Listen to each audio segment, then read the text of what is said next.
Hi all. ഇന്നത്തെ വീഡിയോയിൽ September 9, 2025 പ്രധാന കറണ്ട് അഫയേഴ്സാണ് നോക്കുന്നത്. 56ാമത് GST കൗൺസിൽ അധ്യക്ഷത വഹിച്ചത് നിർമ്മല സീതാരാമൻ. 56ാമത് GST കൗൺസിൽ വേദി ന്യൂഡൽഹിയായിരുന്നു.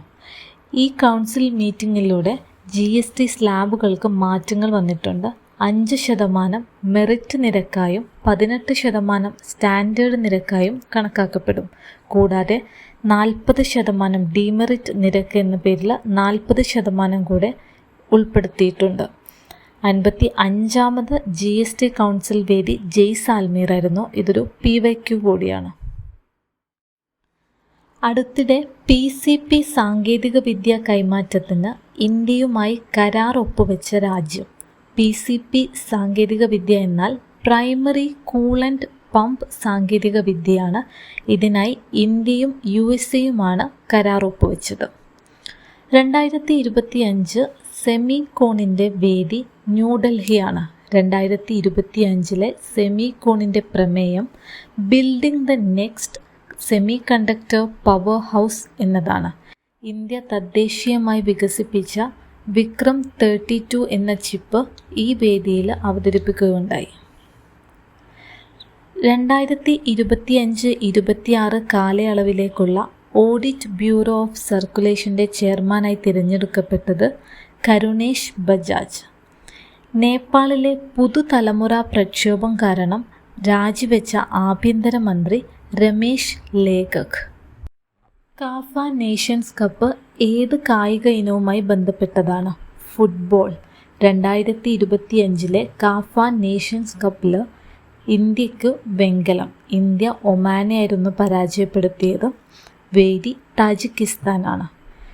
ലോക റാങ്കിങ്ങിൽ ഒമാൻ 79ാം സ്ഥാനത്തും ഇന്ത്യ 133ാം സ്ഥാനത്തുമാണ്. 2025 സെപ്റ്റംബറിൽ ഇന്ത്യയുമായി ഉഭയകക്ഷി നിക്ഷേപ കരാറിൽ ഒപ്പുവെച്ച രാജ്യം ഇസ്രായേൽ. കേരളത്തിലെ ന്യൂനപക്ഷ മതവിഭാഗങ്ങളിൽപ്പെട്ട 1ാം ക്ലാസ് മുതൽ 8ാം ക്ലാസ് വരെ പഠിക്കുന്ന വിദ്യാർത്ഥികൾക്കായുള്ള സ്കോളർഷിപ്പാണ് മാർഗദീപം. നിപ്പ വൈറസ് ബാധ കണ്ടെത്താൻ പുതിയ മാർഗവുമായി Thonnakkal institute of advanced virology. മനുഷ്യരിലും മൃഗങ്ങളിലും നിപ്പ വൈറസ് ബാധ കണ്ടെത്താൻ സഹായിക്കുന്ന സ്യൂഡോ വൈറസ് പരിശോധനാ സംവിധാനമാണ് ഇൻസ്റ്റിറ്റ്യൂട്ട് ഓഫ് അഡ്വാൻസ്ഡ് വൈറോളജി വികസിപ്പിച്ചത്. 2025 സെപ്റ്റംബറിൽ രാജിവെച്ച ജപ്പാൻ പ്രധാനമന്ത്രി ഷിഗേരു ഇഷിബ. സൺറൈസ് ഫെസ്റ്റിവൽ നടക്കുന്ന സംസ്ഥാനം അരുണാചൽ പ്രദേശ്. 2025 ലോക അമ്പെയ്ത്ത് ചാമ്പ്യൻഷിപ്പ് വേദി ദക്ഷിണ കൊറിയയിലെ ഗ്വാങ്ജു ആണ്. രാജ്യത്തെ ആദ്യത്തെ മുള അധിഷ്ഠിത ബയോ റിഫൈനറി ഉദ്ഘാടനം ചെയ്യുന്നത് ആസാമിലാണ്. വനമേഖലയിലെ എല്ലാ വിനോദസഞ്ചാര കേന്ദ്രങ്ങളെയും ഒരു കുടക്കീഴിൽ കൊണ്ടുവരുന്നതിനായി വനം വകുപ്പ് രൂപീകരിക്കുന്ന ബോർഡ് കേരള വനം ഇക്കോ ടൂറിസം വികസന ബോർഡ്.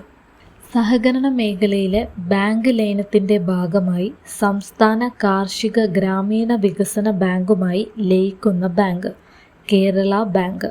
കാർഷിക ഗ്രാമീണ വികസന ബാങ്കുമായി കേരള ബാങ്ക് ലയിച്ചതിന് ശേഷം കേരള ബാങ്ക് എന്ന പേരിൽ തന്നെ അറിയപ്പെടും.